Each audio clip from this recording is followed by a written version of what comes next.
En montagne, on fait que ce qu'on peut et tu fais pas ce que tu veux parce que c'est elle qui te dicte les règles. Bonjour à tous, c'est Mathis Dumas et je vais vous raconter comment on a gravi l'Everest avec Inoxtag.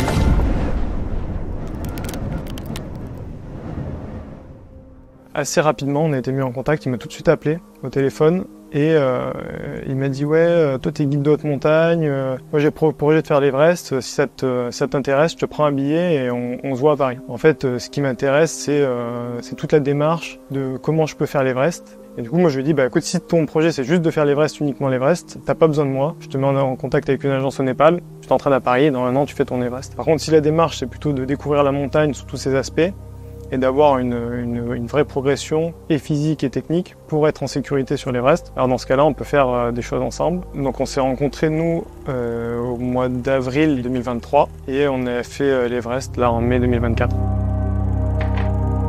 La préparation, elle prend plein d'aspects, c'est-à-dire qu'il y a on va dire le plus basique, c'est l'entraînement physique. On va faire des ascensions de plus en plus longues, de plus en plus hautes, de plus en plus techniques. Lui, on l'avait plutôt conseillé de partir faire le Kilimandjaro, la Concagua, d'aller aux 4 coins de la planète. On m'a dit non, on va pas commencer à faire plein de voyages, on va vraiment rester à proximité de chez toi, de Paris. Et moi je connais très bien donc, toute la région entre Chamonix, Zermatt, Courmayeur. Donc on a commencé par faire plein d'ascensions et d'entraînement dans les Alpes. Du coup la deuxième phase du projet après c'était d'aller au Népal parce que dans les Alpes on est limité à 4800 mètres, donc le sommet du Mont Blanc, on peut pas aller plus haut. Et vu que nous dans notre projet c'était quand même d'aller à l'Everest, il fallait qu'on aille voir comment son corps il réagit à très haute altitude. On a grimpé la Madablam à ce moment-là, qui est une montagne hyper emblématique de l'Himalaya, on l'appelle le Cervin de l'Himalaya, c'est vraiment une pyramide hyper belle, donc qui est dans la vallée du Khumbu, donc qui est la vallée qui mène au camp de base de l'Everest. Pour lui, ça lui faisait déjà une première expérience sur place, il pouvait comprendre la géographie du lieu,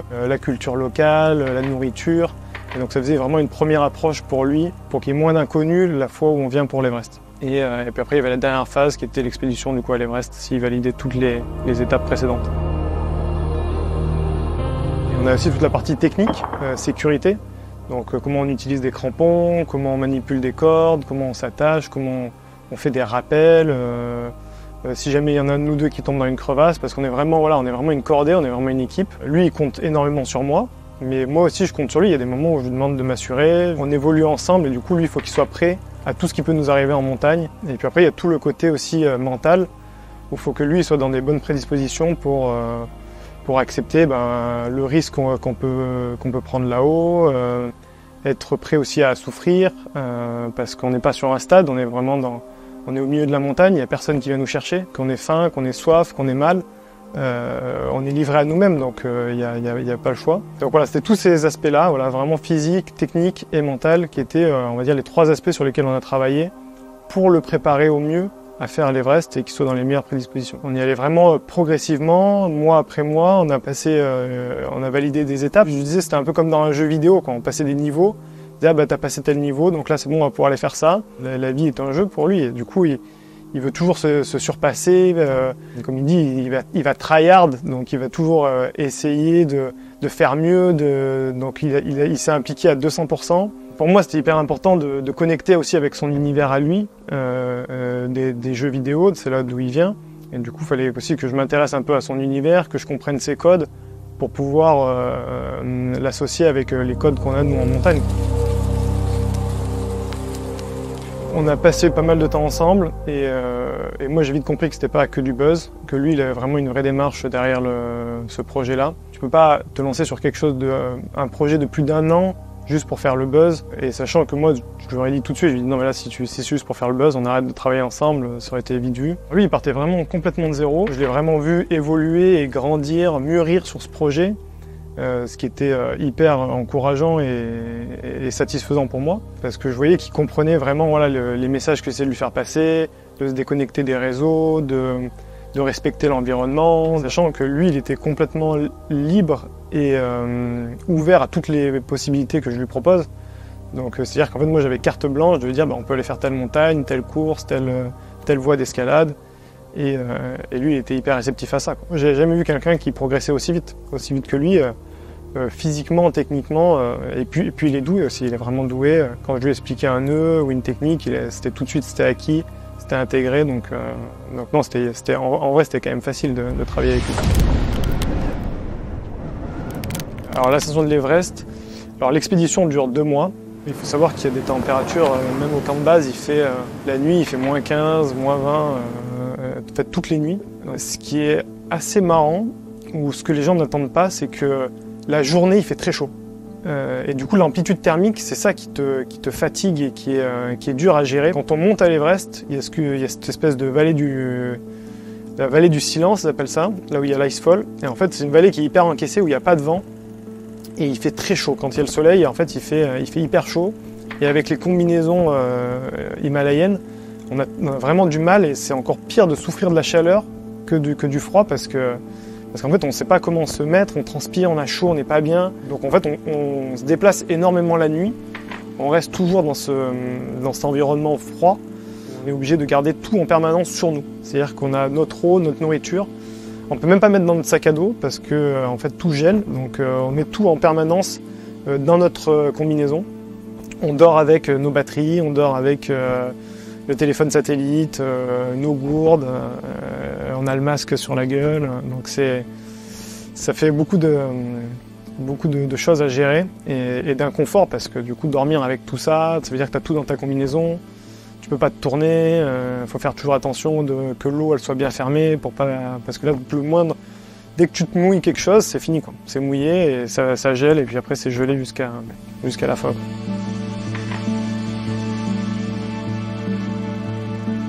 On a cette semaine où il y a vraiment toute une phase d'acclimatation, où on monte par palier de 500 mètres de dénivelé par jour à peu près, jusqu'à arriver au camp de base qui est à 5300 mètres d'altitude. Et à partir de là, on va faire des allers-retours sur la montagne pour s'acclimater. Donc on va monter une fois au camp 1, dormir, on va redescendre, on va remonter après une deuxième fois au camp 1, puis on va monter au camp 2. Ça dure à peu près 1 mois. On monte environ jusqu'à 7000 mètres d'altitude. Et une fois qu'on est monté là, on dit que notre acclimatation elle est finie. On est prêt à aller plus haut, parce qu'après on prend de l'oxygène. Donc on prend de l'oxygène supplémentaire qui est en bouteille. Et après on attend donc la bonne fenêtre météo pour pouvoir aller au sommet. Et en fait, de rester à cette altitude-là, chaque journée qu'on passe, même si on fait rien, c'est hyper demandant en termes d'énergie pour le corps. Parce qu'à chaque jour, notre corps il se dégrade. On s'alimente pas comme on veut, on s'hydrate pas comme on veut, on dort très mal. Et du coup, chaque journée qu'on repousse, pour nous aussi, ça nous met un peu en danger, parce qu'on se dit, on est encore loin de faire le sommet. Il y a eu une première fenêtre où on a hésité à y aller. On va dire qu'il y avait 50 km/h de vent, ce qui est acceptable pour faire le sommet, mais on considère que ça peut être plus ou moins 20 km/h. Donc si c'est 70 km/h, c'est très compliqué, parce que ça veut dire qu'il va faire très froid. Et potentiellement, on peut se geler des doigts, des orteils. J'ai pris la décision de ne pas y aller, ce qui était dur, parce qu'au final, il y a des gens qui ont fait le sommet. Pas beaucoup, mais il y en a une cinquantaine qui ont fait le sommet. Et qui sont redescendus, et du coup, ils redescendent au camp de base, ils font la fête. Ouais, super, le sommet, ils rentrent chez eux. Alors que toi, ça fait déjà 1 mois et demi que tu es au camp de base, tu as un peu envie de rentrer aussi à la maison. C'est vrai qu'en montagne, on fait que ce qu'on peut, et tu fais pas ce que tu veux, parce que c'est la montagne qui te dirige, en fait, c'est elle qui te dicte les règles. Et au final, il y a eu un autre créneau météo, donc 10-15 jours après. Et à partir de là, donc ça nous prend une journée pour faire du camp de base au camp 2. Donc on a une première journée d'ascension qui dure à peu près une dizaine d'heures. Après, on fait du camp 2 au camp 3. Donc là, c'est le premier jour où on commence à utiliser de l'oxygène supplémentaire. Après, on a une troisième journée où on fait camp 3, camp 4. Là, on dort à 8000 mètres. En fait, on dort quasiment pas, parce qu'on arrive dans l'après-midi et on repart le soir à 21h. Donc on a 4-5 heures où on s'allonge dans une tente, on s'alimente, on fait de l'eau et on prépare pour l'ascension pour le soir. Et après à 21h, là on marche toute la nuit, de 21h jusqu'à 7h du matin, où on arrive à l'heure à laquelle on arrive à peu près au sommet.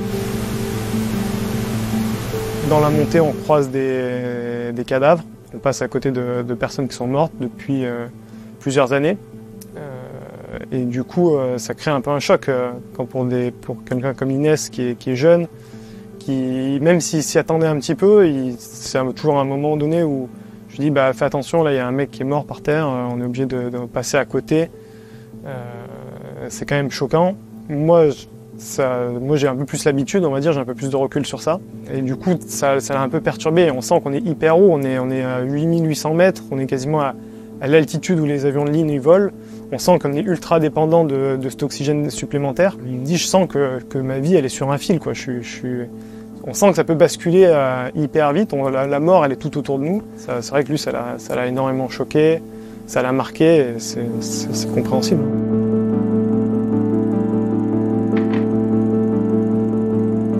Il faut comprendre que pendant 2, 3 jours, 4 jours, on monte des pentes de neige qui sont assez peu difficiles techniquement.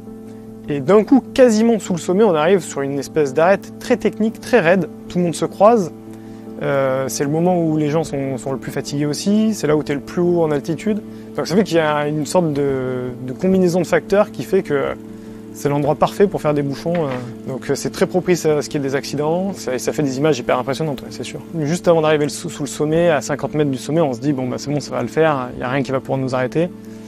Et en fait, c'est marrant parce qu'on est hyper partagé, parce qu'on est trop content d'être arrivé là-haut. On a un sentiment, un soulagement qui est énorme. Et en même temps, on n'a fait que la moitié du chemin. C'est-à-dire que l'alpinisme, c'est le seul sport où on se félicite au sommet. Et en fait, c'est la moitié du chemin. C'est-à-dire que c'est pas du tout fini. Quand on est au sommet, il nous reste toute la descente. Et on sait que la descente, c'est presque la partie la plus dangereuse de l'ascension parce qu'on est plus fatigué. On a un peu de relâchement aussi parce qu'on a fait le sommet. Et en même temps, on est à 8800 mètres, on souffre du manque d'oxygène, donc on pense à plein de choses, mais c'est pas très clair dans notre tête. On prend le temps de féliciter, de savourer le moment, d'apprécier d'être là-haut, d'apprécier aussi la vue qui est grandiose. Nous, c'était hyper important aussi de réussir avec nos Sherpas, donc tous nos Sherpas sont montés au sommet. Donc voilà, c'était un super moment de partage, mais hyper rapidement, on se reconcentre. On change les bouteilles d'oxygène et on se remet en route pour la descente parce qu'en fait la vraie victoire c'est quand on arrive au camp de base et qu'on sait que plus rien ne peut nous arriver. Quand on redescend du sommet, on est témoin d'un accident où on voit des gens dévisser dans la face. Moi je suis vraiment là pour le rassurer, je suis avec lui, je lui dis regarde on va descendre, on va aller au camp 2. Une fois qu'on est au camp 2, ça veut dire qu'on a passé, on sort de la zone de la mort entre guillemets, donc on peut relever le masque à oxygène. Le lendemain il ne nous reste plus que l'Icefall à traverser et on sait qu'une fois qu'on a traversé l'Icefall, en gros il ne peut plus rien nous arriver. Et en fait là c'est le passage le plus dangereux.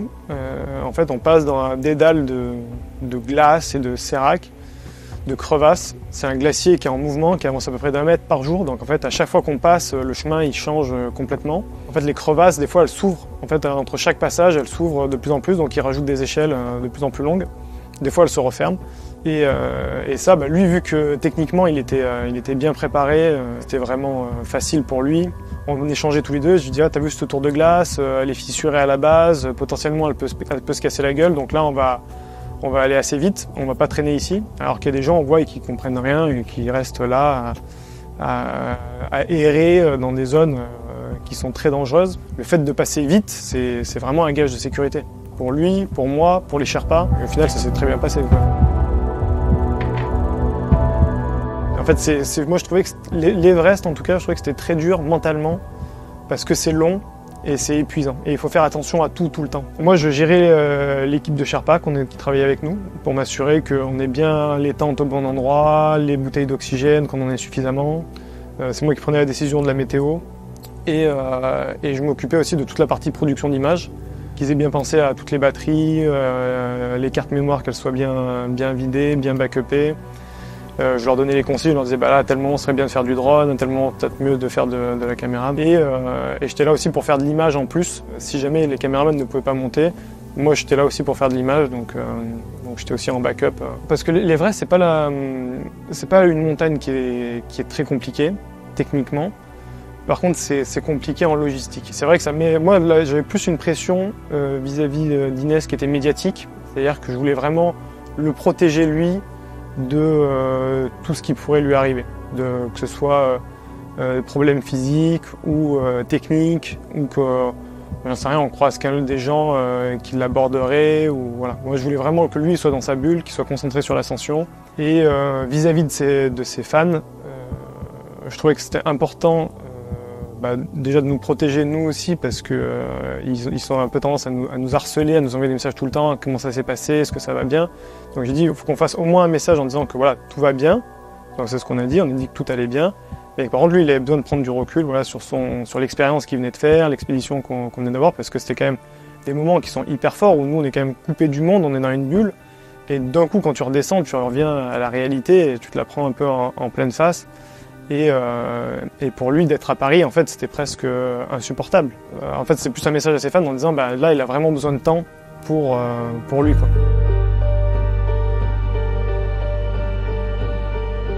Ça reste une performance de faire l'Everest. C'est quand même, voilà, pour le grand public, c'est quand même exceptionnel. Je veux dire, ce qu'il a réussi à faire, Inès, c'est fou. Mais en fait, l'Ama Dablam ou d'autres sommets qu'il a fait, qui sont en fait beaucoup plus durs, techniquement, physiquement aussi beaucoup plus durs. Et nous, voilà, le message, c'est vraiment de montrer toute la démarche, comment lui, il a grandi sur ce projet-là. Il voulait aussi se déconnecter des réseaux sociaux, donc se reconnecter à la nature. Et moi, je lui avais dit dès le début, dès les entraînements, je lui ai dit, OK, quand tu viens en montagne, le téléphone, on le laisse de côté. Je lui disais, non, quand tu es à la montagne, tu es là, tu es avec moi, et tu es concentré à 200%, parce qu'on marche sur des arêtes hyper étroites. Moi, je suis là pour t'assurer, mais je peux pas non plus t'assurer tout le temps à 100%. Et en fait, lui, il s'est vraiment pris au jeu, au point que quand on part à l'Everest, il laisse carrément son téléphone chez lui. Moi j'hallucine un peu parce que je me dis, juste pour le trajet, quand on va sur l'expédition, même quand on faisait des nuits d'acclimatation, tu dors mal. Moi, des fois, je regardais des trucs sur mon téléphone, j'écoutais la musique. Et lui, je le voyais, il était comme ça dans son duvet. Et il avait rien à faire, quoi. Mais du coup, il pensait, il méditait, il avait le temps, voilà, de vraiment connecter sur le moment présent.